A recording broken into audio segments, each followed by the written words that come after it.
What's up, everybody? Let me make a few little checks and then we can go on about what we're doing today. I want to hit you, actually want you guys to hit that like button as you come in and just got notifications. So some of them are working. And hold on, getting ready.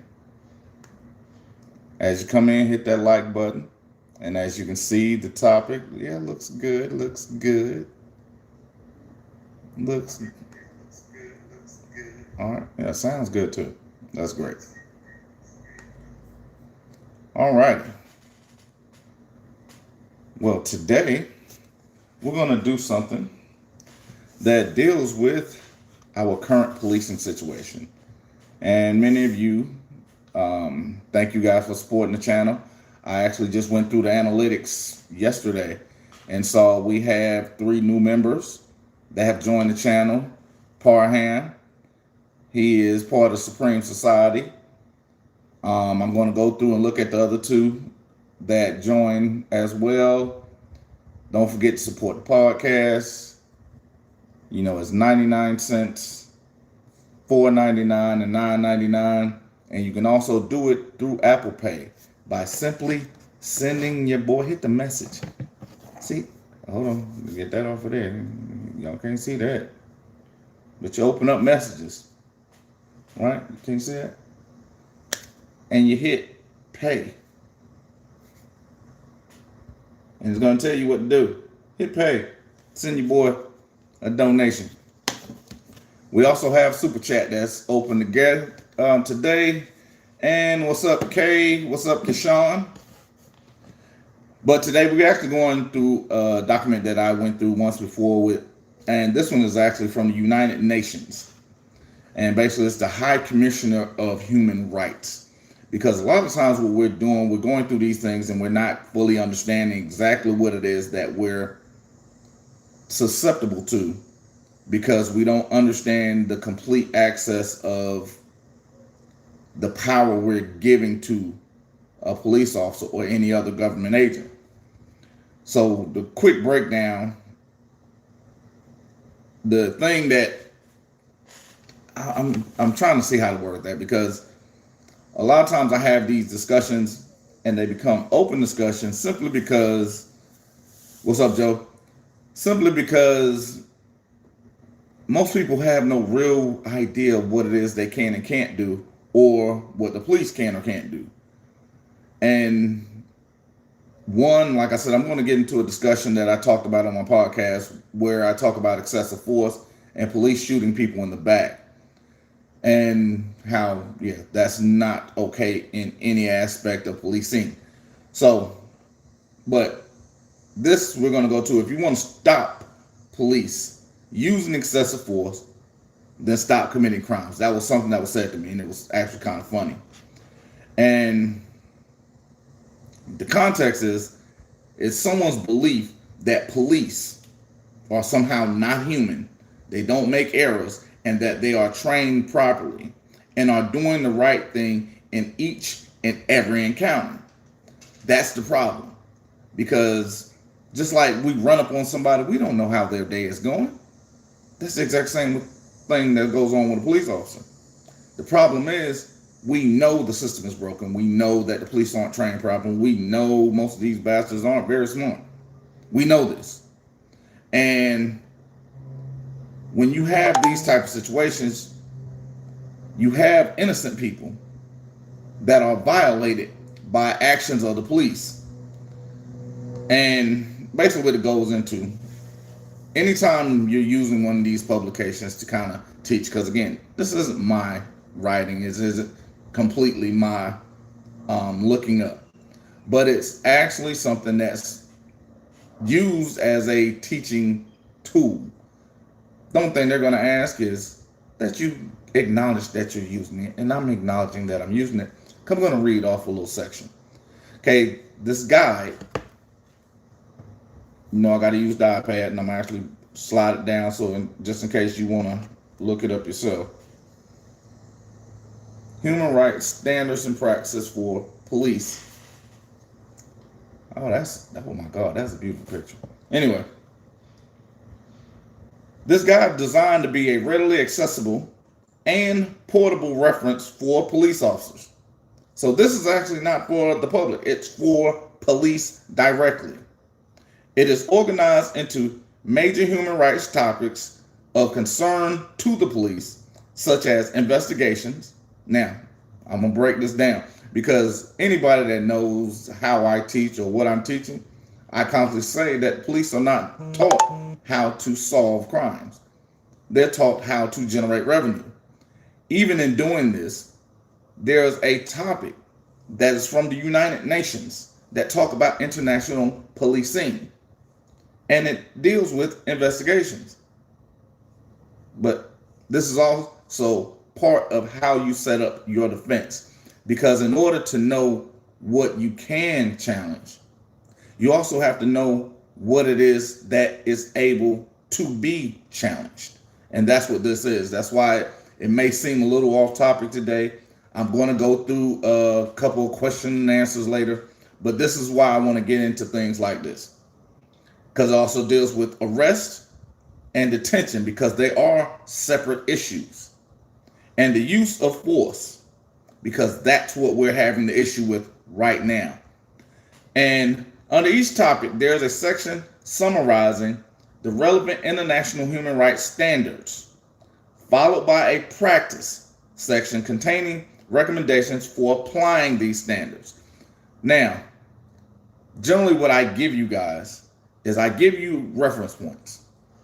I offer you something that you can take into practice, because that way I'm teaching you how to apply the things that you are learning. Because, oh my God, iPad messing up, which is actually going to tell you, I'm going to get into it later, but it's going to be my drive for fire this month, because I got to replace some of this crap, because yeah, all of it's not working probably. But anyway, it's understanding what it is that you can and can't do and what you have to do, and in the way that you can do it, but do it properly. So the sources of human rights standards and practices are listed at the end of this guide. They include the principle, United Nations, oh my God. Okay, it must be a magnet or something in me, because it is just doing what it want to do right this second.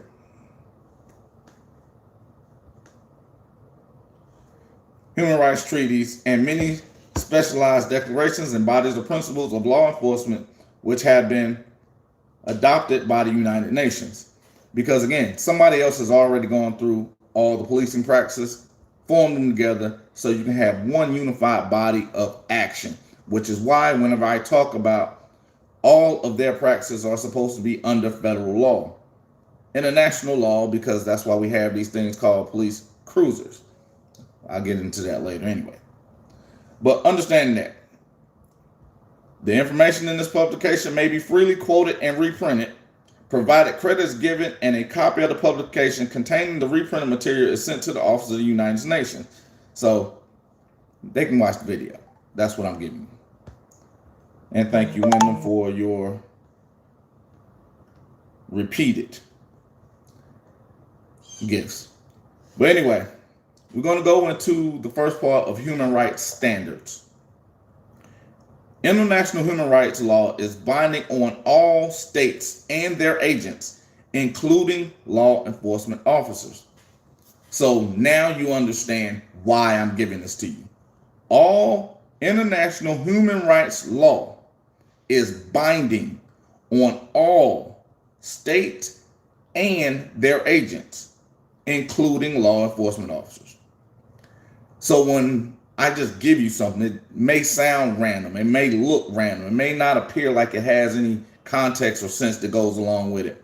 But this is a crux of where we start everything that we're doing, because it is applicable to all states. Why? Because the supreme law of the land is the treaties that we have with the entire world. Treaties was that federal statutes and Supreme Court decisions. These are the applications that are sent out for you, because law enforcement officials are obliged to know and to apply international standards for human rights. This again, not an option.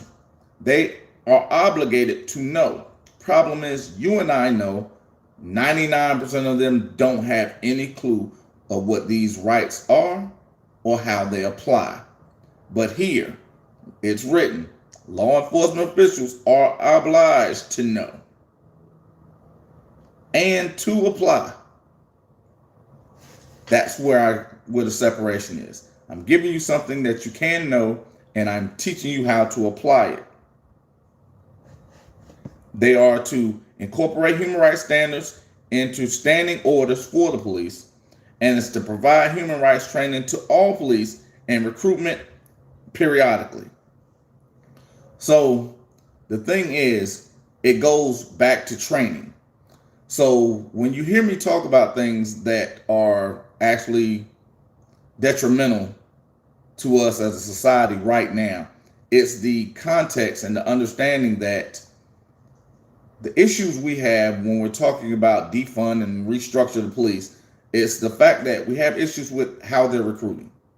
We have issue with who they're recruiting. And we also have issue with their training, which no standard that has gone across, or any bill or any profitable bill have gone across that even offers an opportunity for either of these to change. It's either defund or nothing, or it's not training these motherfuckers at all. Because you see Buffalo, 57 police officers quit because they were not able to choke someone out just because. You had Atlanta, you had the blue flu, where they didn't want to go to work simply because 2 officers got suspended because they literally dragged students out of a car. And they're not supposed to do that. So they're upset because they can't do whatever the hell it is they want to do. And because they're being punished for it, they're throwing temper tantrums. But here's the flip side of that. All of them scream, we were trained to do it that way. We were trained to do it that way. But nobody is questioning the training. Nobody is addressing the training. But here we have in a human rights standard package from the human rights in Geneva stating they're supposed to know this. They're supposed to live with this. They're obligated to apply this. But we have questions of why it is not being done, and nobody's actually answering those questions.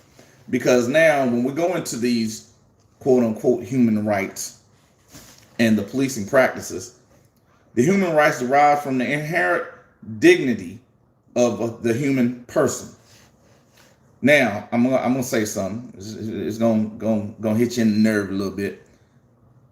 You hear a lot of people holler, Black Lives Matter, Black Lives Matter, Black Lives Matter. And then you hear other people, all lives matter, all lives matter, all lives matter. Here's the problem. When we're saying all lives matter, the problem isn't that all lives don't matter. The problem is everybody that's being encountered, regardless of the situation, is not being treated humanely. They're not being treated as human beings. So we're asking everybody be treated like a human being. And the thing that's is comical to me is that people have a problem with everyone being treated as a human being. That's the problem. When you think just because this idiot does something that it's right, you're an absolute fool. But I guess God loves fools and babies. But when you are never questioning anything that anyone does, regardless of who they are, you are the fool. You are the problem. Because at the end of the day, you have an opportunity to look at each situation for what it is and how it is and make a mindful determination of where you stand on it. And that's why we have the rioting. That's why we have the protesting, because there's limited sight that's given to anyone that actually questions anything that's said in front of them. Now, law enforcement officials shall at all times respect and obey the law. That's written down. We all know that's BS. Because again, 90% of all police officers don't know law and are not trained on it. That's why it's up to us to actually show them what law is by fighting back, by questioning their action, by forcing them to do what they're supposed to do. And law enforcement officers, law enforcement officials shall at all times fulfill the duty imposed on them by law by servicing the community and by protecting all persons against illegal acts consistent with the high degree of responsibility required by their profession. I should read that one again because I run into police officers all the time. I don't work for the people. I work for such and such police department. The problem is your oath says you work for the people. The problem is the United Nations say you work for the people. Human rights say you work for the people because you volunteered for the people. And the fact that most police officers don't even know this, that's the problem. Because it's hard to see me as a human being when you're not trained that you are dealing with human beings. Because you'd rather see yourself as above something than actually the same as something. Because it's easier to pull the trigger on something when you have no wherewithal that that thing actually means something to someone else. I'll get into it later. We'll do that later. And what's up, Antonio? And law enforcement officials shall not commit any act of corruption. I might as well breeze on by that. Because we also have the issue of, am I my brother's keeper? Am I my brother's keeper? CMB, that's all we got. The fact that people have an issue with the blue wall is because the biggest issue is they don't hold one another accountable. They don't correct the actions of those that are doing wrong. And at the end of the day, what happens is, if you have someone that you say you love and you can't correct their behavior, if you can't hold them accountable for the standards they're supposed to have, that also affects you, do you really care about them? That's the only question I have. Because I think that's the one thing that's kind of detrimental.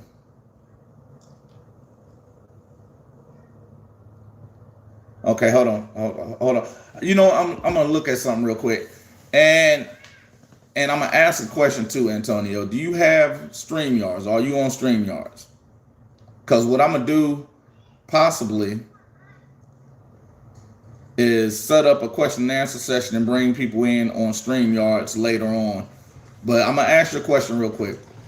It's not about the behaviors, King, or maybe it is. My question to you is, how do their laws and codes apply to us? How does a written instrument from 200 years ago apply to the people? I'm going to ask the question because I'm guessing you're talking about the Constitution. What happens is the Constitution,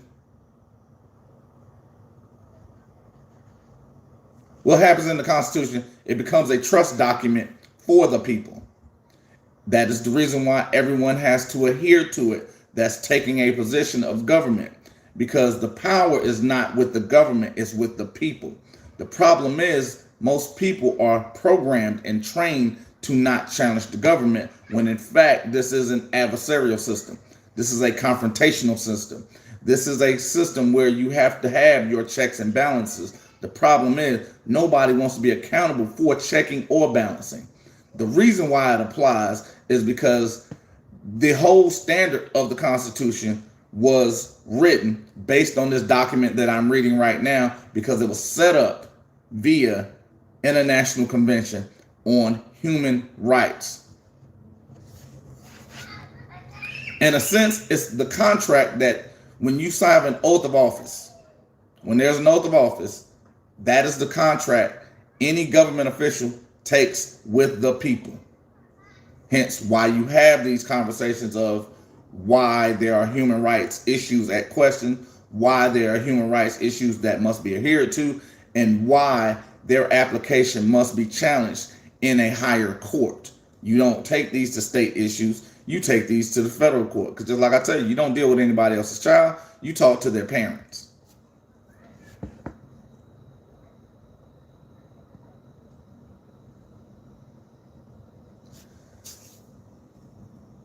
Because everyone's human. Because it's a household king if men are supposed to be equal. Exactly. That's exactly it. Because there has to be a point of determination, and there also has to be a point of being able to communicate. That's what this whole structure is for. Because at every aspect of life, there's something somebody has to answer to, and there's somebody that you can be used as a mediator. That was the purpose of the courts at one point. It evolved into other things and was used as something else. But the document itself is what was set up to entrust that not only for the United States, but for the world as a whole. Problem is, most people don't fight back. Okay?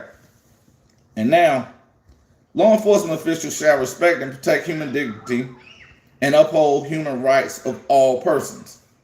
Because again, that's what the Constitution is supposed to do. That's what their oath is supposed to show that their agreement of. There are a multitude of police beatings, handcuffed men and women. And then we also have the effect of the young man that was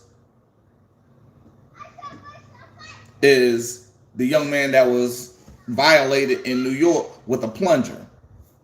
And now, just like you understand, your state of respect was for common law. If you're looking at everything that's going on, human rights law was based on common law. Law enforcement officials shall report violations of their laws, codes, and set some principles which protect and promote human rights. Now, we all know that most of this is done through lies and cover-ups, because you'll have a police officer that lie because, again, he's not trained to tell the truth, and he's trained to, they're actually given scripts like salespeople. That's why all of them across the country say, I'm in fear for my life, and then they unload a gun into someone that is not having a gun.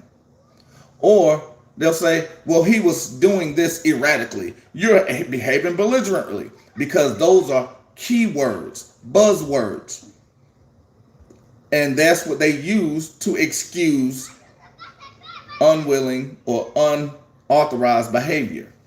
They're using scripts and contexts that are well without that. Okay. Why do we call?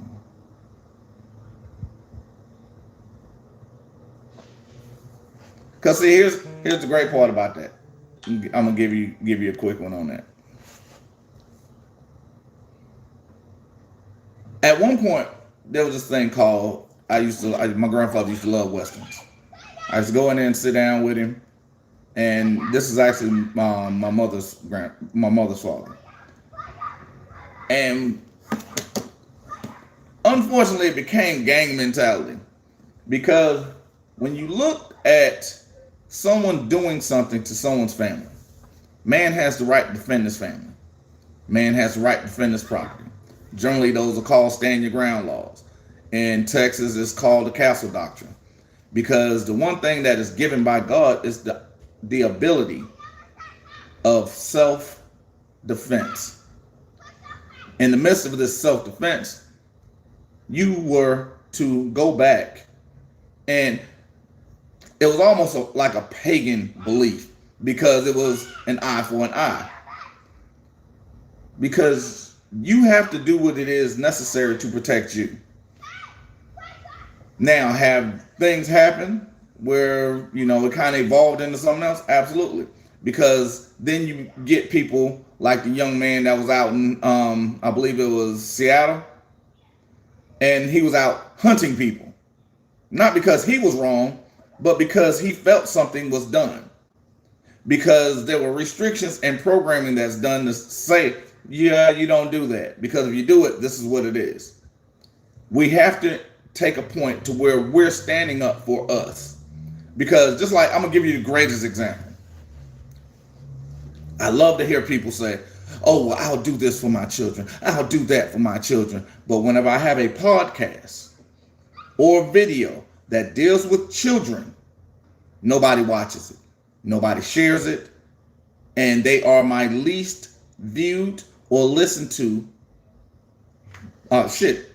entertainment for the most part, or educational pieces. Why? Because that's not the interest of anybody.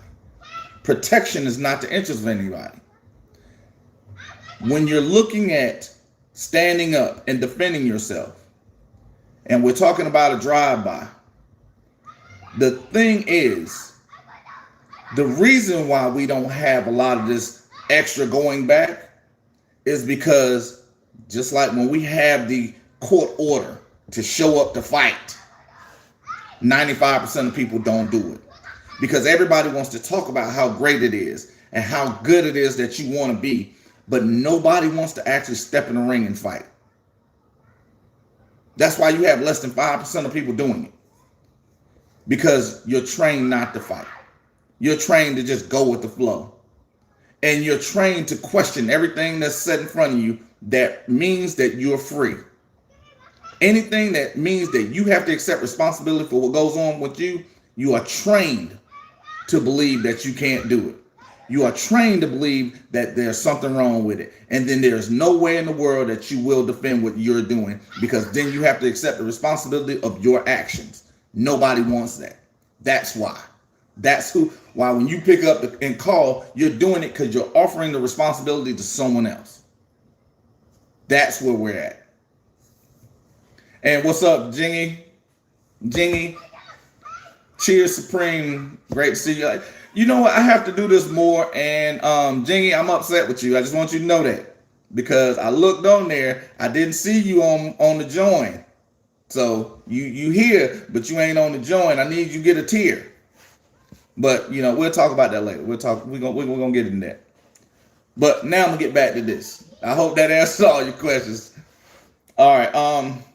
All police actions shall respect the principles of legality, necessity, non-discrimination, and propriety and humanity. Now, see these that oh my God, this thing here. And see, and this is where we had the issue of stop and frisk. We're having the issue of forced ID. In California, I believe, California and Michigan, we have the issue of forced blood draws. And here's the greatest part about this, because I had a conversation a couple weeks ago, and it was about the statements of Michael Bloomberg. Now, understanding that the context in which he gave it and the time he gave it, it was kind of brushed under the rug, because he was not the original speaker of these words. He was just the dumbass that got recorded doing it. Because Michael Bloomberg's statement was to target blacks and minorities. Because whenever I talk about this, they're expecting those that consider themselves black to be poor. They're expecting those that are consider themselves to be black to be uneducated, because that's who they're going after, because they're dumbing down your educational system in order to make sure you're unable to defend yourself. We don't take responsibility for educating our children. We take very little responsibility in educating ourselves. And then when we're confronted, we're trained to not fight back. These are the things that are detrimental not only to us, but to everyone that's involved in it. And when he talked about photocopying the passes across the country, it's pretty much the illustration of what it is. And why not question the officer's real intentions? Why not offer your support? Start with, pardon me, officer. What is your name and badge number? What is your emergency? And how can I help you? You know what? That's overly, yeah, no, I wouldn't do that. But, if you feel you can do that, you handle your business. I'm not going to do that. But yeah, I have asking, what was the purpose of the stop? Well, I need to see your ID. Well, I need you to give me some information. And I always tell them, because now just keep in mind, I haven't had an issue like that in years where the officer got antsy. And I have no real reason. of understanding why, but just haven't. Now, when I was in Georgia, I had it often because it was like the thing to be completely stupid. But at the end of the day, it is what it is. Now, what I want you to catch right now, because again, this is the human rights practices. All police officials enroll in in-service training programs to understand better your legal powers and their limitations. This is one of those programs that you guys are enrolled in. Those that join a tier get to enroll in something else a little greater, because it's offering you an opportunity to not only understand your legal powers, but to understand their legal limitations. I'm gonna say that one more time. Understand your legal power, understand their legal limitations. Because that's why when I gave you Mallory v. Briggs, it gave you the flip side of qualified immunity is lost once they do something. And then what you do, you sue them in their personal capacity or in their individual capacity in federal court. Why? Because you don't talk to children, you go talk to their parents. The officer's gonna have to prove that he's not delusional. And T, why we gotta go there, T? Why we gotta go there, T? We're not gonna talk about Joe. We're not gonna talk about Joe. And we're not gonna talk about the other person he was debating last night. We're gonna keep it a buck around here. Absolutely. So, but yeah, it is what it is. We're gonna try not to get into it too deep. But remember that obedience to supervisory orders may not be invoked to justify serious human rights violations such as unlawful killings and torture. Again, we talked about that. Some will say Sandra Bland. We'll have some that'll come up with even the recent George Floyd, because you have the police department that allowed a chokehold or what is that? A cardiovascular restrictive hold, which is only supposed to last for. You know what, T? We're gonna have to get you on StreamYards, because I'm gonna have you talk to me about that one later, because I literally have not read his crime bill, but I do know that it does not have retraining in it. I do know that.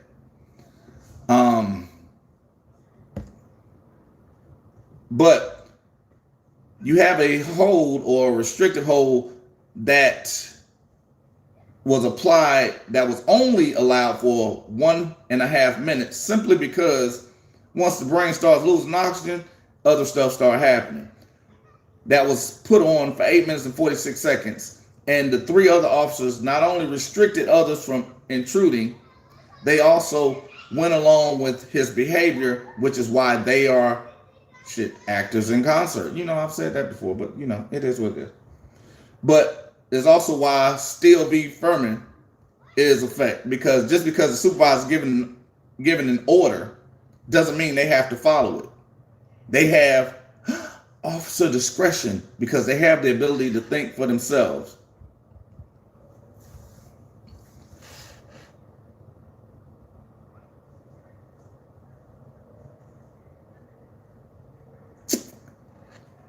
Oh, we're gonna have to, Antonio. We're gonna have to do that. We're gonna have to do that on StreamYards, because I'm actually, most of the stuff that I'm reading is literally coming off of my notes and all this other stuff here. So, but yeah, Steele v. Furman, they're acting in concert. That's why all of them were charged. And here's the greatest part too.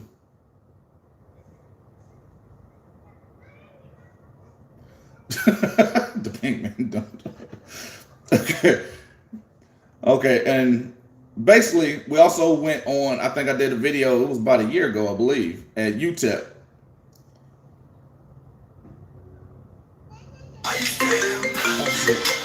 And people don't want to. I should answer. You know what? I am going to answer. Hold on. I should turn this camera around.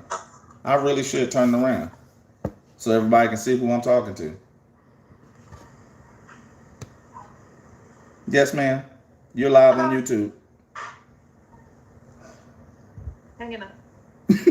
Bye. Bye. Anyway,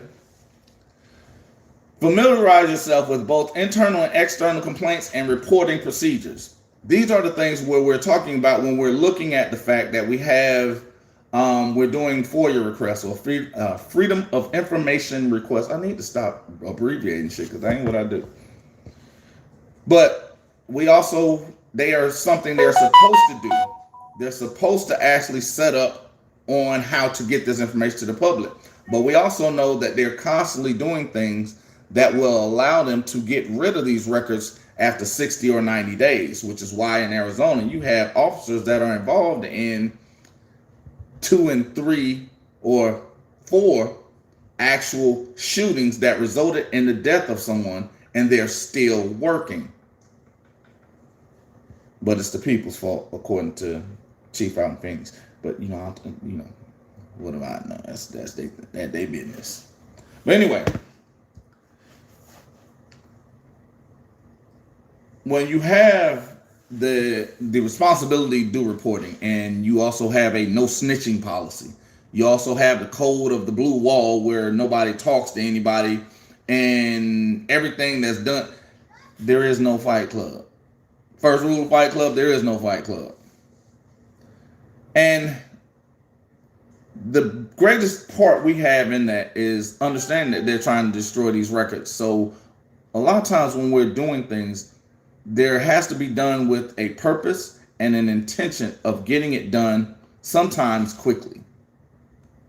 But you have to understand what your level of justice, the level of justice that you are looking for. Yeah, Antonio, shoot me an email. Matter of fact, I'll put it in the comments right now.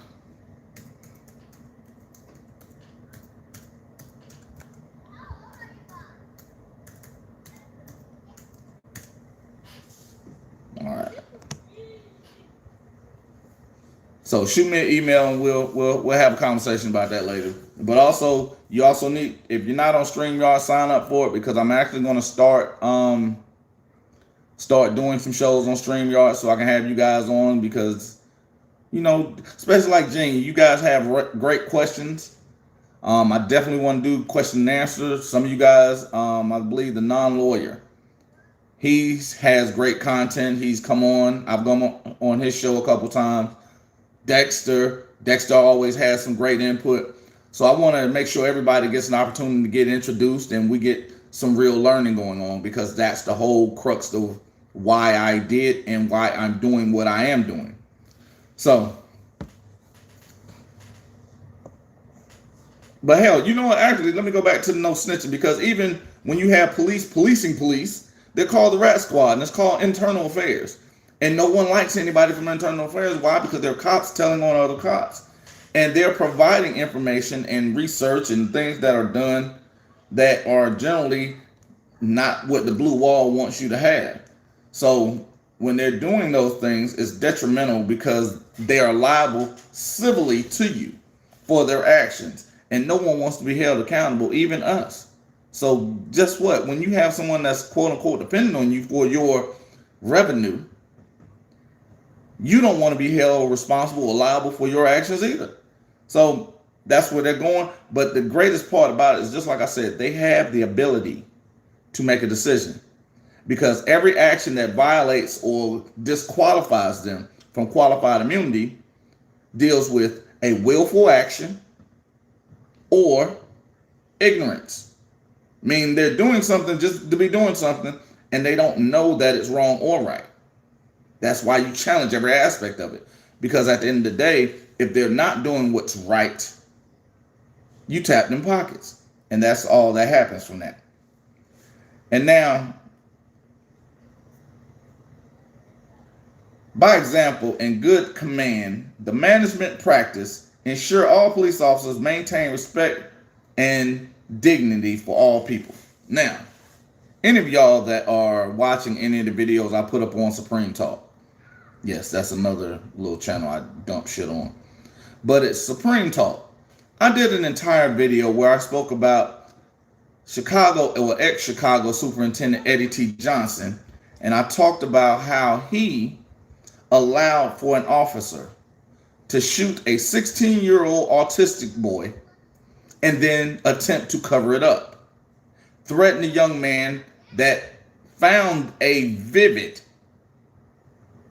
So anybody that has a Vivid security system, if you do not have the cameras, you are missing out because it captured crystal clear early morning video of this police officer calling over this 16-year-old autistic boy who was literally skipping down the street and then shooting him.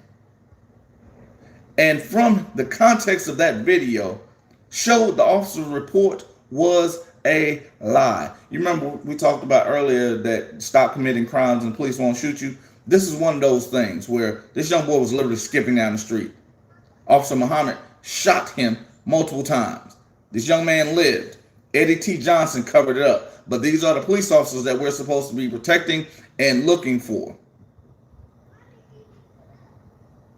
Just want you to understand. I actually did a video on that. It's on Supreme Talk, so you might have to look it up. I only have a couple videos. You know what? That's a great question, Robin. Because if you're the guy I'm supposed to trust, you're supposed to be the people that I'm supposed to look up to. You're supposed to be the people defending me. Why are you lying about the action that you're doing if you know what you're doing is the right thing? If I'm not supposed to be worrying about it, or I shouldn't worry about what a police officer does, and I should stop committing crime, why can't I then ask the man that's making $100,000 a year to not lie and do the job properly? Because I'm gonna hold this $9 an hour bastard at McDonald's accountable because my fries ain't hot. So why can't I ask this motherfucker that's making $100,000 to do his job properly? Oh yeah, we know they can lie. The question was not, can they lie?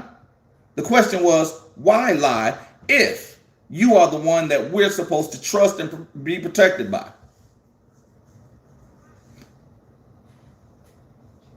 We'll wait on. And that's why whenever you're going that's why whenever you're going to court, one of the things I speak about is getting a copy of their oath of office. Why? Because it shows that they have a fiduciary duty to act in your best interest, and they chose either because they knew better or because they didn't know better in your best interest. See, when I'm giving you these things, it's not just for random talk. It's actually for something where I'm giving you substance. And as you guys come in, don't forget, hit that like button. Your boy needs to get the views up. That's why I gotta do these lives a little bit more. And I'm loving how crispy this thing is. It's like, oh, we had 720. I am not mad at that. Get your 720 on.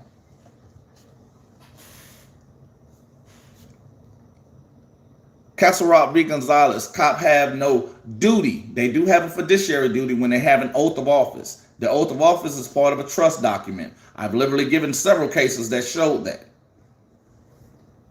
They have no duty, but they do have a fiduciary duty because they are taking that through the Constitution. But I'll show you that too. Don't worry about it. Now, ensure all police policy and strategies and orders to subordinates take into account the requirements to protect and promote human rights. Ensure that all reports and complaints of human rights violations are fully and properly investigated. Develop and enforce standings, orders incorporating international human rights standards. Just keep in mind, everything that I just read is those are the issues we are having right now. Those are the issues that we have because the cry for defunding is because the lack of training. The cries for defunding is because they're not turning over reports. The cries for defunding is because they are lying in the reports that they are turning over. So if this is something that they're required to have, the next part of that is how do you come back and Parham, hit me up because I actually saw you last night and I see, yeah, you got your badge on. Yes, sir. Shoot me an email. Oh, what's going on? There we go.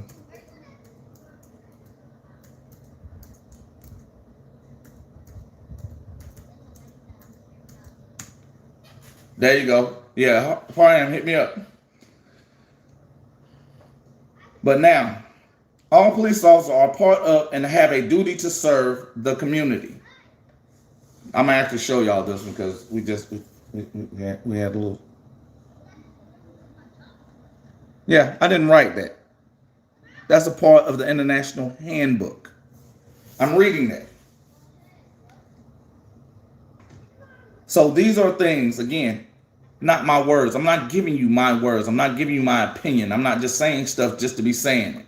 I'm showing you the things that I'm even showing you where I'm getting the information from, because you need to have an opportunity to make an educated decision. Because one of the things I tell a friend of mine is, anybody that I deal with, I want to make sure I don't take away your choice. I'm not going to take away your choices. I want to make sure you have an opportunity to actually make an informed decision when you're dealing with me at all times. So, the will of the people shall be expressed in periodical and genuine elections, which shall be universal and equal suffrage. Now, we understand the voting stuff. I told you I'm not going to get political. We're not going to talk about the voting, blah, blah, blah, blah. But when I actually read this, one of the things that popped in my mind is, here comes the boom. I love Kevin James. This dude is hilarious to me because he's not necessarily funny, but his actions with his words are funny as shit to me. So, excuse me. You know what? Let me get some water. Can I get some water? Y'all mind if I get some drink? Which I'm lying because I'm not getting any water. I drink Arizona. All right, let me get a little swiggy swig.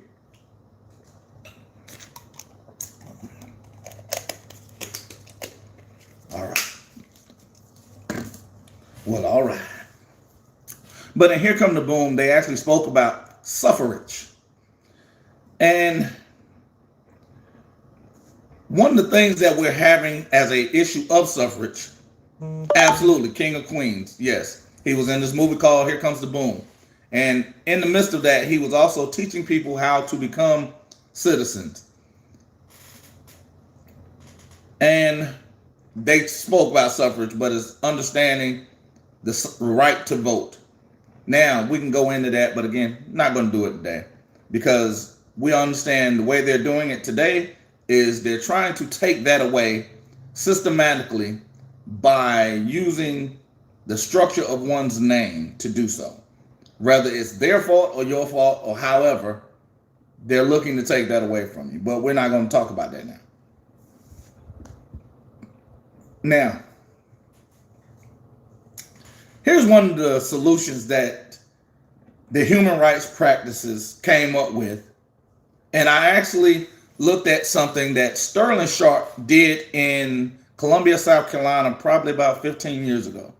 I want maybe a couple years more than that. But Sterling Sharp, the wide receiver for the Green Bay Packers, he went out and he was part of a development company that created a self-contained community. One of the things that the police officers do in that community is what I'm getting ready to talk about. And it's one of the things that used to be a real thing, and it's become familiar with the community you serve. Meet the leaders and representatives of very ethnic and racial communities.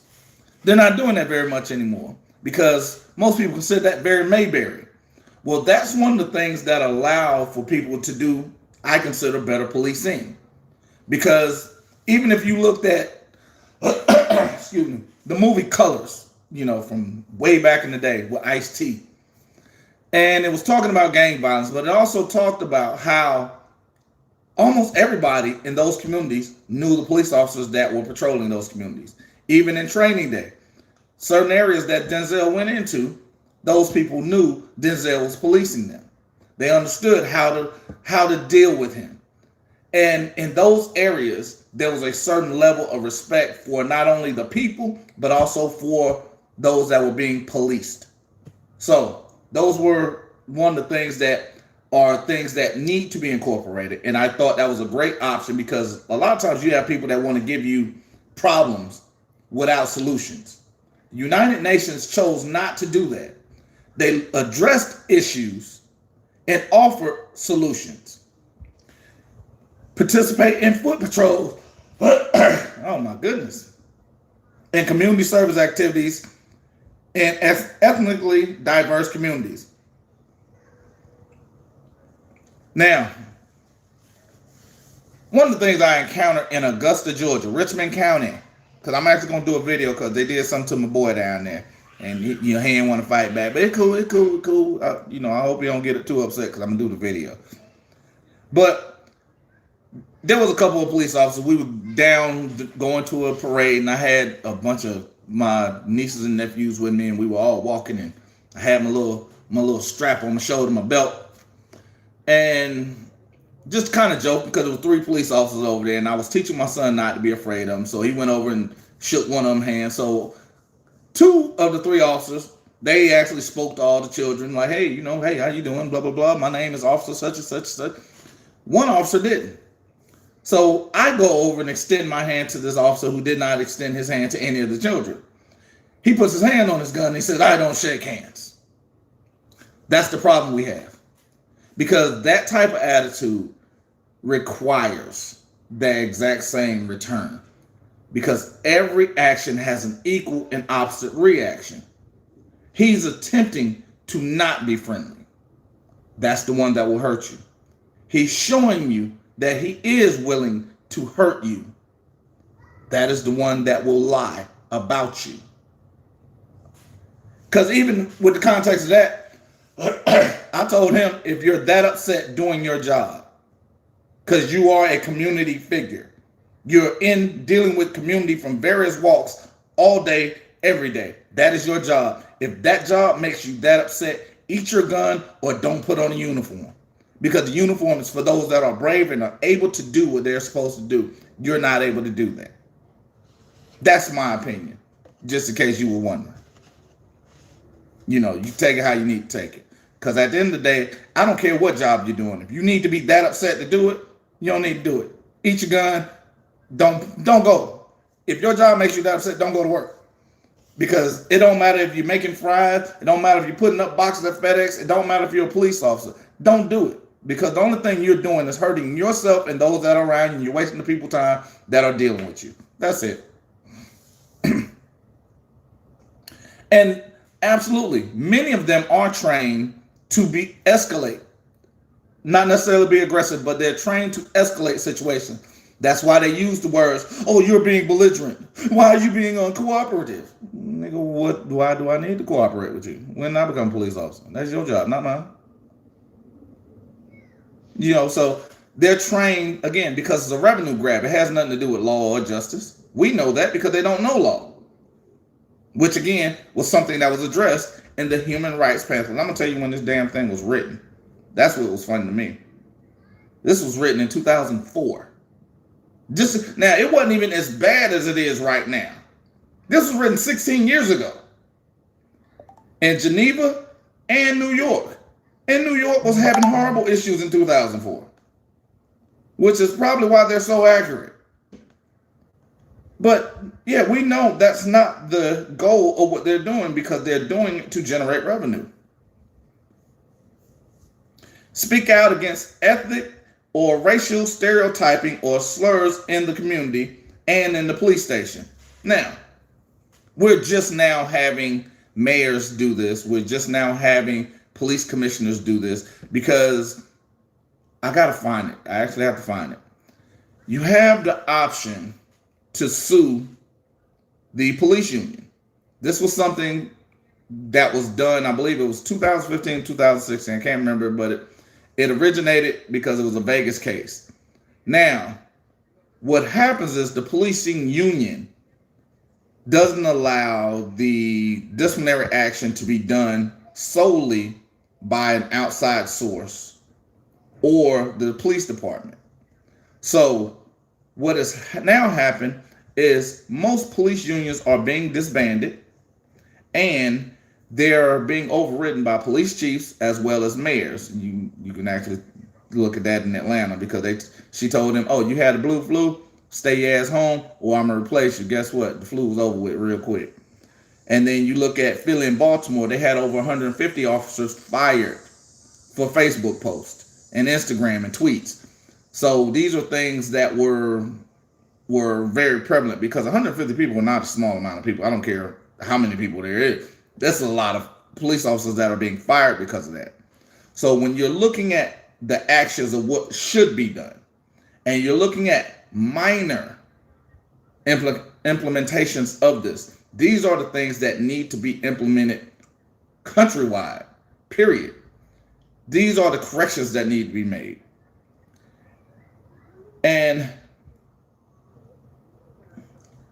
you also have, most of them have sensitivity trainers. That's what it's called now. You need to have sensitivity training. Nobody gives a shit because it's generally something that's voluntary. And, you know, it is what it is. And where am I at now? Evaluate your recruiting, hiring, and promotion policies to ensure fairness amongst various groups. Now, the interjection of this is hire those that don't think for themselves. That's why they generally will not hire someone that has an above average intelligence, because they need drones, they need robots, they need those that will not think, they will just react. That's why they're trained reactionary instead of things that offer a process, that offer them to be able to make a decision for themselves. They don't do that. That's why generally you hear them say, you know, go get a supervisor because you're completely stupid. Why? Because if the supervisor continues the stupidity, you are all ass liable because the supervisor is the one that's supposed to know better. Problem is, the supervisor was once one of these dumb bastards. So it kind of trickle down, gets to where it needs to be. And even with certain aspects, because I'm going to speak about this too. When I first got out of prison, one of the first people to actually offer me a job, offer me employment, so I wouldn't have to go out here and get the pistol and, you know, take folks from McDonald's check and shit, was the first African American, I guess you can call it that because that's what was on this tag, first African American police chief of Douglasville. And to this day, this man keeps up with me. Hey, how you doing? What you doing? Got something for you. Let's keep going. And he wanted to make sure not only that I did not go back and completely remain a statistic, he wanted to make sure I kept getting an education. He wanted to make sure I did something that meant something, that I was more than what I was the day before. And that's the one thing I appreciate about it.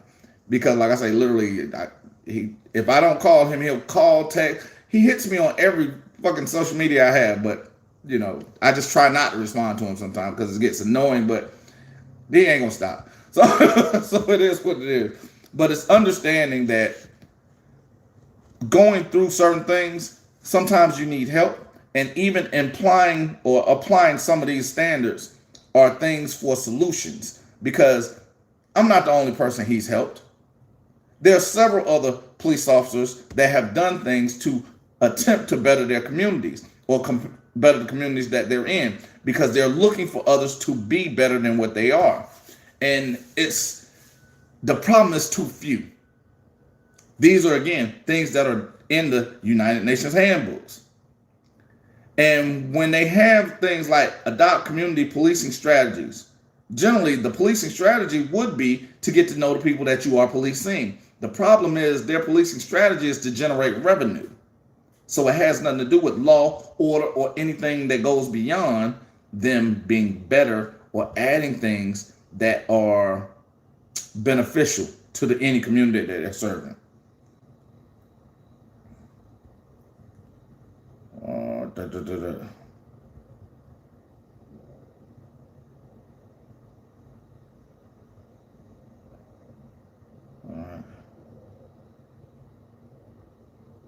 All right. There's a bunch of stuff. There's a bunch of stuff I wrote down. I don't know if I want to finish this. Now, here's what I want you guys to do. I could go through the rest of this, but I think part of this got to the point where I got kind of angry because I'm looking at part of because everyone's being presumed innocent until proven guilty in a fair trial. The problem is we're not having fair trials. Prosecution is doing things that's not turning over evidence, that's not turning over discovery. We're having issues with that. We're having issues with motions to compel. We're generally not being not being aggressive enough. Because I even did a podcast literally just dropped called Vigorous Defense, and they're looking at that as malicious defense. I've actually been threatened I've been threatened the last 2 or 3 weeks more than I've ever had in my life about, you're an attorney, you're impersonating an attorney. I was like, I never impersonate an attorney because they're idiots. Attorneys have limitations, I don't. And those are the things that scare them to death, because anyone that'll stand up and fight back against a bully is a problem. Anybody that'll question someone's implied authority is a problem. Anybody that just does not comply with what's being told to them is a problem.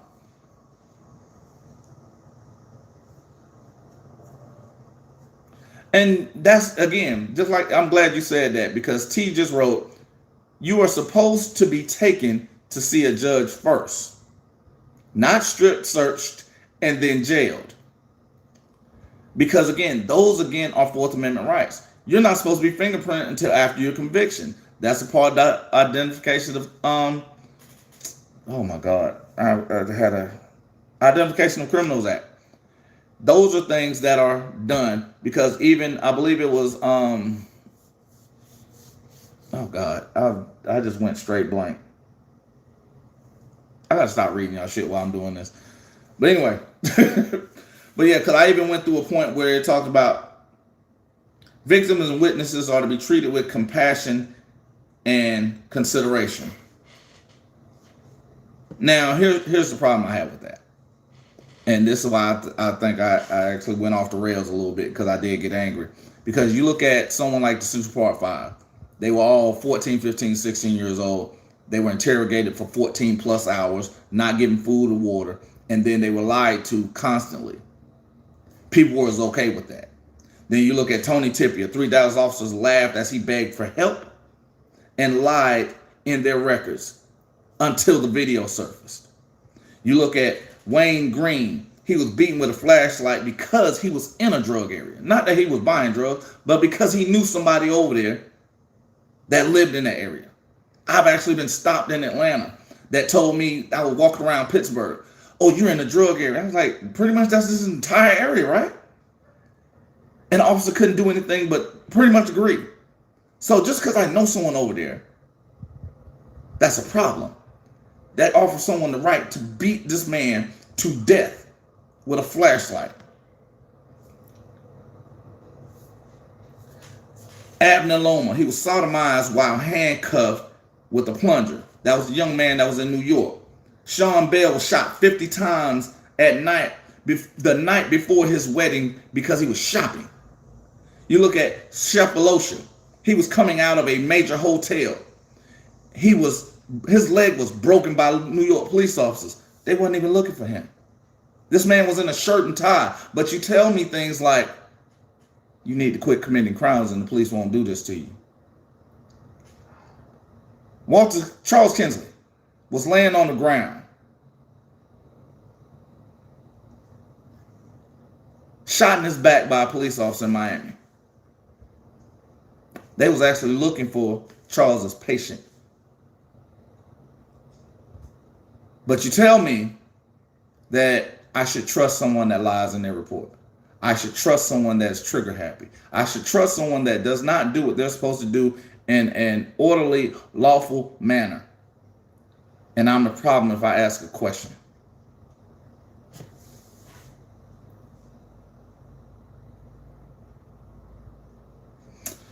Yeah, oh, I absolutely do teach this to my children.